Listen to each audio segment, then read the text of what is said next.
Welcome back to Kiwi Real Estate Inside Out. I'm Denise Cano, and with me is Dr. Lee Cano.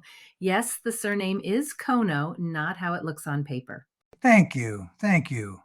A lifetime of correction. Today we're doing something practical. Mortgage rates. What's driving them in New Zealand right now, and what agents can responsibly say in front of clients without sounding like amateur economists.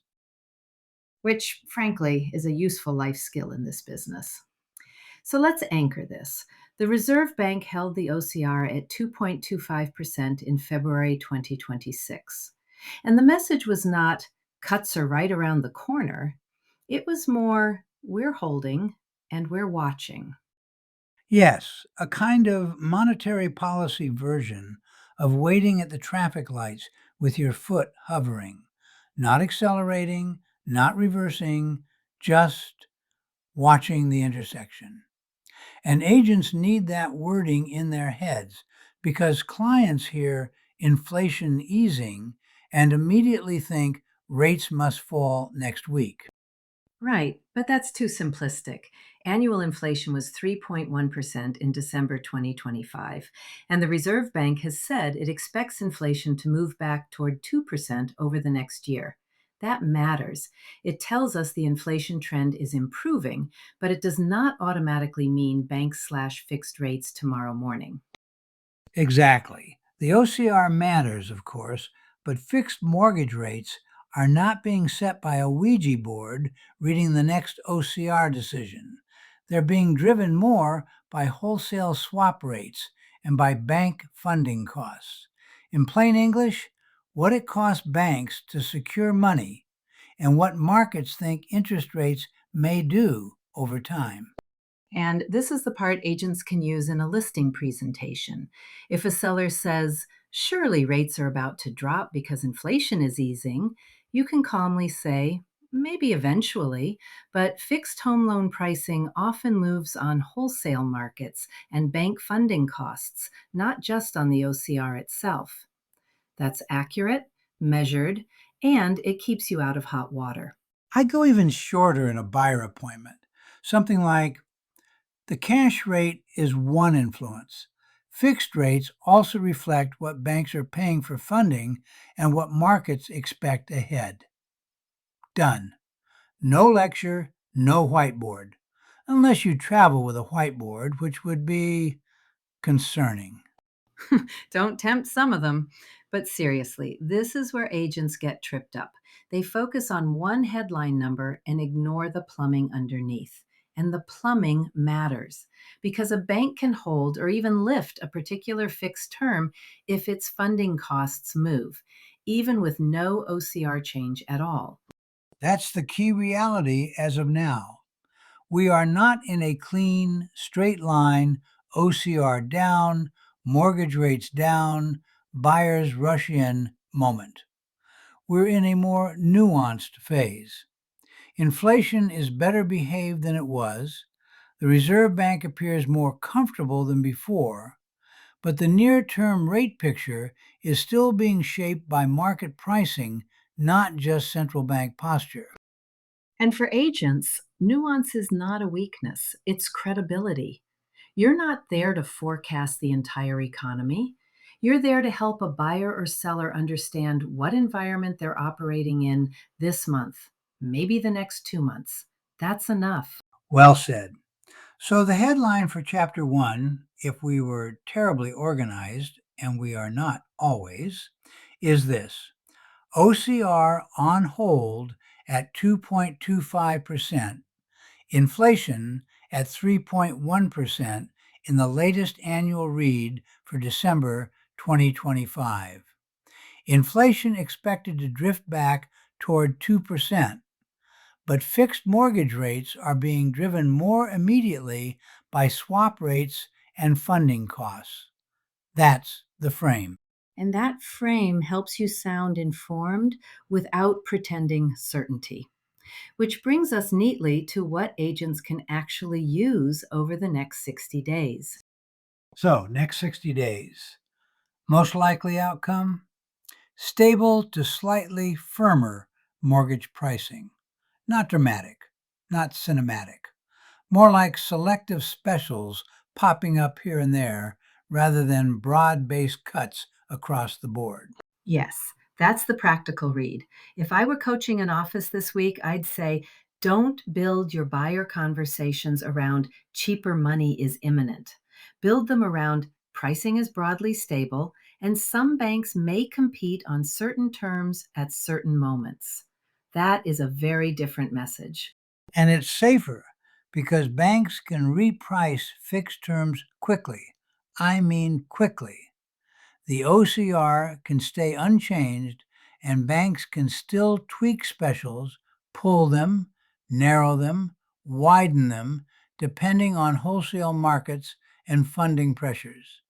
So agents should never promise a client that waiting 2 or 3 weeks will definitely produce a better mortgage offer. That promise can age badly over a long weekend. We've all seen that movie. The near term calendar event everyone will watch is the 8 April 2026 OCR review. That's the obvious one. Clients will ask about it, the media will ask about it. Your cousin at a barbecue will definitely ask about it. But interestingly, the bigger short term movers for fixed rate pricing may be elsewhere. GDP signals, inflation signals, and offshore bond markets. New Zealand banks don't operate in a vacuum sealed off from the rest of the planet.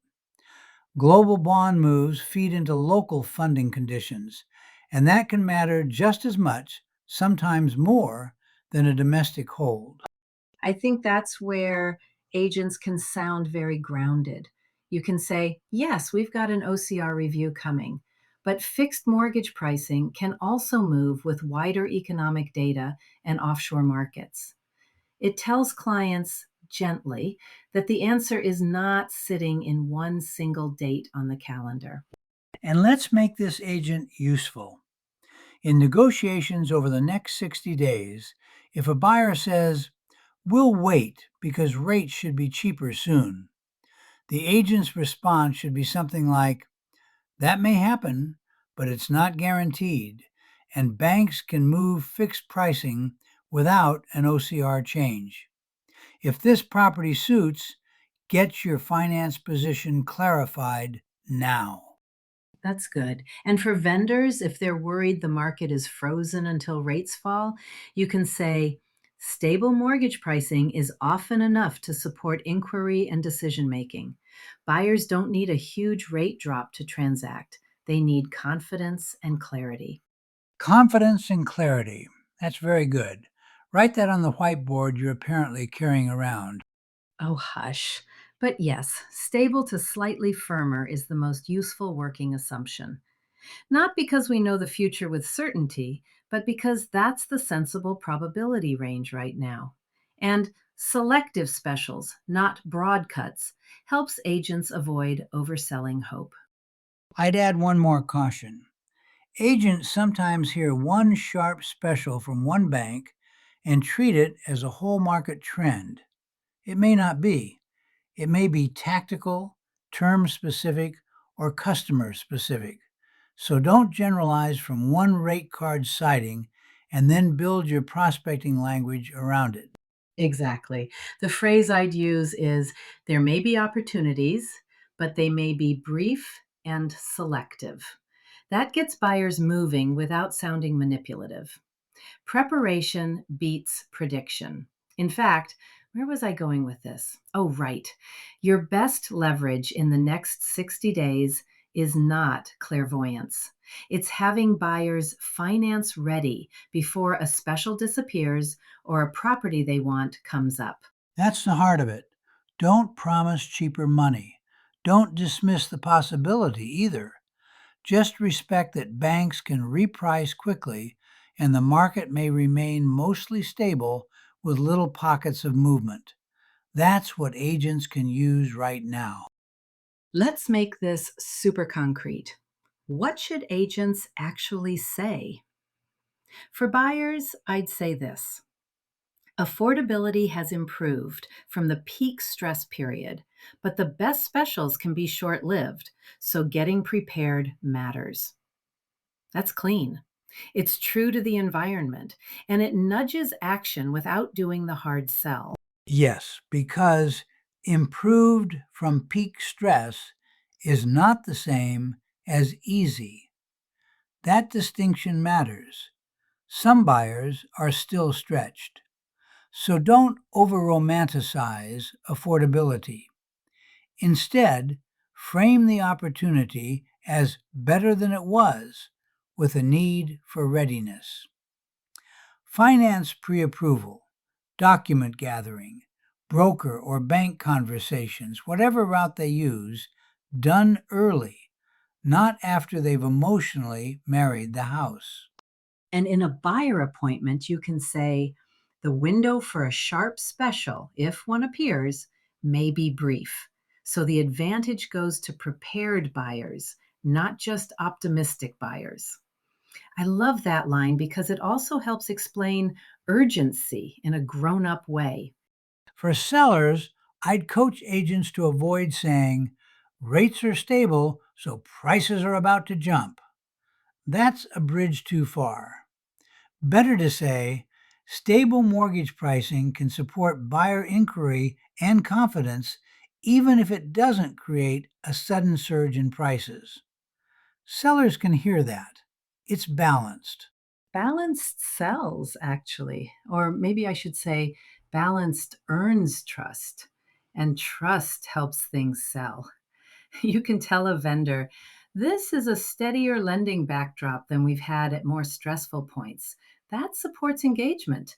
It doesn't guarantee a frenzy, but it improves the conversation buyers are having with their lenders. That is very Denise, commercial and calm. In negotiations, I'd use rate trends to frame strategy, not prophecy.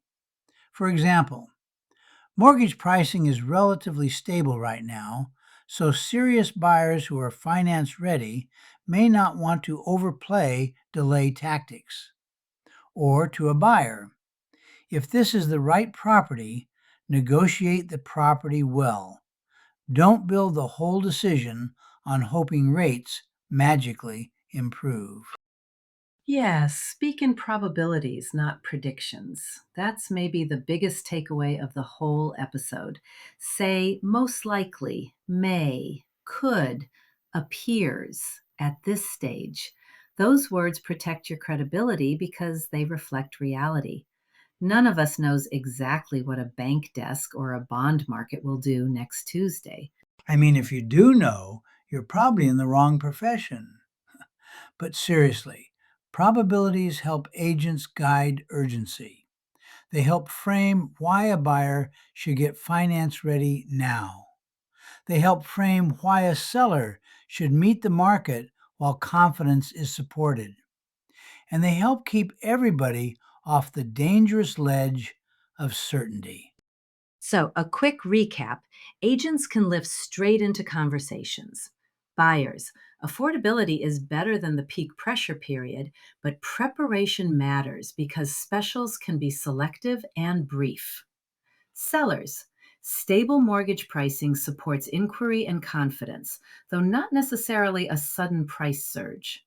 And everyone, talk in probabilities, not promises.